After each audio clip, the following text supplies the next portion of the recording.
Halo teman-teman, balik lagi dengan saya di Crypto In. Selamat siang teman-teman semuanya. Semoga hari ini luar biasa buat kalian semuanya tanpa terkecuali teman-teman ya. Dan buat teman-teman di rumah yang dalam keadaan kurang enak badan atau dalam keadaan sakit, saya doain cepat sembuh teman-teman ya. Biar kita bisa trading dan trading bareng lagi tentunya. Oke, langsung saja. Oke, makin beribet ya teman-teman ya si Terra ini teman-teman. Kenapa saya bilang makin beribet? Karena sekali lagi SEC sudah ikut campur lah ya. Teman-teman tahu kalau sudah ikut campur SEC ini dia sekuritas dunia teman-teman ya. Kalau dia sudah ikut campur pasti beribet. Contohnya XRP ya, semenjak awal 2020 ya, semenjak SEC ikut-ikutan ikut masuk campur, tapi memang wewenangnya sih teman-teman ya, dia punya wewenang untuk menginvestigasi juga gitu loh ya, atau untuk memeriksa ya. Memang dia punya wewenang teman-teman. Tapi di sini kalau dia sudah masuk biasanya ribet, biasanya kasusnya lama teman-teman ya. Contohnya XRP lah ya. Tapi kali ini saya mau bahas Terra teman-teman, karena menurut saya masih banyak mungkin yang berpikir ya kalau Dukon ya launch ya. Jadi bukan seperti itu ya, yang saya tahu bukan seperti itu ya. Dukon ya sudah beda dengan launch saat ini ya. Ya, tapi kali ini kita bahas teman-teman ya supaya yang lain tidak bingung nih. Oh, masalah Dukon akhirnya orang tahu. Akhirnya orang berpikir launch ya. Ini menarik dan saya tahu banyak juga yang membeli Luna ya. Oke, SEC perluas ya cakupan Terra dalam investigasi protokol cermin ya. Ini laporannya teman-teman ya. Pada awalnya ya, perhentian utama SEC ya berpusat di sekitar protokol DeFi ya atau desentralisasi finance ya, atau bisa dibilang no bank lah ya. Tetapi ledakan ekosistem Terra mendorong agensi untuk memasukkan Luna, teman-teman. Ini menarik, kita bahas ya. Menurut media Korea Selatan ya, Money Today ya, Komisi Sekuritas dan Bursa Amerika Serikat memperluas cakupan penyelidikannya ke dalam protokol cermin untuk menambahkan Luna, sorry.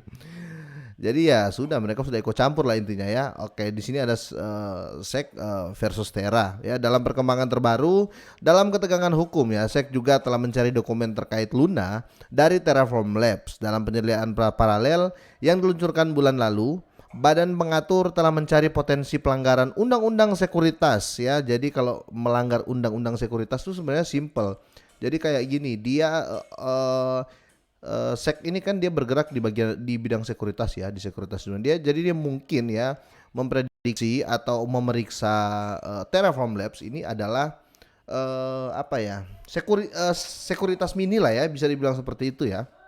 Tapi kita akan belajar dulu di sini. Karena kalau kamu mau buat sekuritas harus mengetahui dulu sekuritas si SEC ini ya. Setahu saya seperti itu ya. Oke, Badan Pengatur telah mencari potensi pelanggaran undang-undang sekuritas ya. Tetapi ketegangan hukum antara ekosistem Terra dan SEC dimulai pada September 2021 ya. Ketika si Dukon ini mendapat panggilan-panggilan ya, panggilan pengadilan sorry, saat ia keluar dari eskalator di konferensi Mainnet Mesari ya.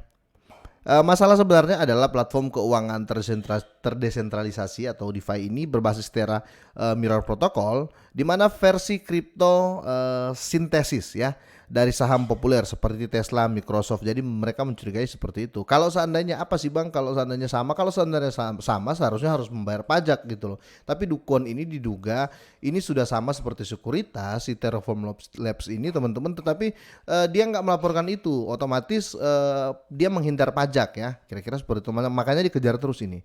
Oke, dicetak dan diperdagangkan kuon awalnya membantah ya, menerima panggilan pengadilan, tetapi kemudian menggugat SEC dan mengklaim bahwa panggilan pengadilan itu diterbitkan dan dilayani dengan tidak benar ya. Pada bulan Februari tahun ini, pengadilan New York memerintahkan Terraform Labs ya, dan CEO-nya untuk mematuhi panggilan pengadilan. Nah, di sini ya setelah ini ya, Duocon mengajukan banding yang ditolak pada 8 Juni oleh Pengadilan Amerika Serikat, menyatakan bahwa dia dan perusahaannya diharuskan untuk mematuhi penyelidikan oleh SEC ya, ke dalam protokol mirrornya ya. Kwon berpendapat bahwa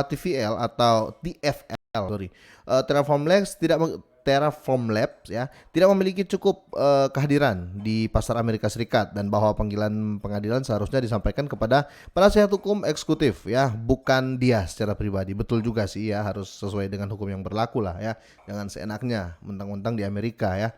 Oke, menjunjung tinggi putusan Februari ya. Pengadilan banding Amerika Serikat membenarkan tindakan SEC ya dengan menunjukkan berbagai pemasaran dan promosi TFL kepada atau Travelers kepada konsumen Amerika Serikat ya.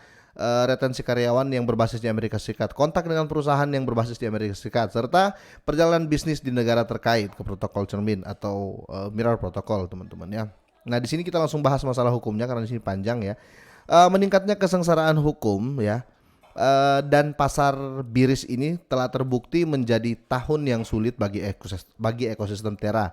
Ya, Jaksa Korea Selatan telah memberlakukan pembatasan perjalanan pada si Dukon inilah ya dan karyawan Terraform Labs yang ada untuk meninggalkan negara itu di tengah penyelidikan yang sedang berlangsung. Seorang mantan pengembang Terraform Labs ya Daniel Hong ya dia mengkonfirmasi laporan tersebut dan menjelaskan bahwa mereka tidak diberitahu sebelumnya tentang hal yang sama ya. Dia berkata tidak ada ya tidak ada dari kami yang diberitahu tentang ini semua. Ini sama sekali ya. Ketika saya mengetahui hal ini ya penuntut Korea Selatan mengatakan kepada saya bahwa mereka biasanya tidak memberi tahu orang-orang tentang hal ini. Wah ini lucu ya karena mereka dapat menghancurkan bukti dan atau meninggalkan negara itu sebelumnya. Orang-orang diperlakukan sebagai penjahat potensial ya seperti ini benar-benar keterlaluan dan taruhannya yang tidak dapat diterima. Siapapun yang mau bekerja sama tidak mau lagi setelah kegilaan ini. Ya sih masuk akal juga. Tapi intinya di sini teman-teman ya yang semakin ribet kalau SEC ini masuk ya. Kalau memang sih memang ya memang mungkin ada kecurigaan dan betul ini porsinya mereka. Tetapi kita bahas di luar berita ini dulu teman-teman ya, di luar kejadian ini. Karena kalau dengan begini teman-teman, ini bukan buat investor loans juga, Luna juga. Ini buat yang investor loans juga. Otomatis keraguan-raguan orang masuk ke loans dan Luna tentunya itu yang nomor satu akan ini ya, akan apa sih? Akan ngambang gitu loh ya, mau masuk ragu, mau ngehold ragu ya, akhirnya marketnya jadi seperti sekarang ini ya, udah naik orang ragu lagi, udah profit nih, mending tarik dulu nih, si Dukon lagi bermasalah ya, terus pas dia turun orang ya serok lah ya, ini beritanya masih ngambang, jadi akan gini terus gitu loh teman-teman ya, akan gini terus kalau SEC sudah masuk, contohnya itu XRP itu sudah nggak nyentuh ATH lagi sejak masalah sama SEC ya di tahun 2020 sampai saat ini masih bergulir mereka teman-teman ya. Kadang ada announcement SEC yang menang, tiba-tiba ada announcement lagi XRP yang menang. Pokoknya ribet deh ya.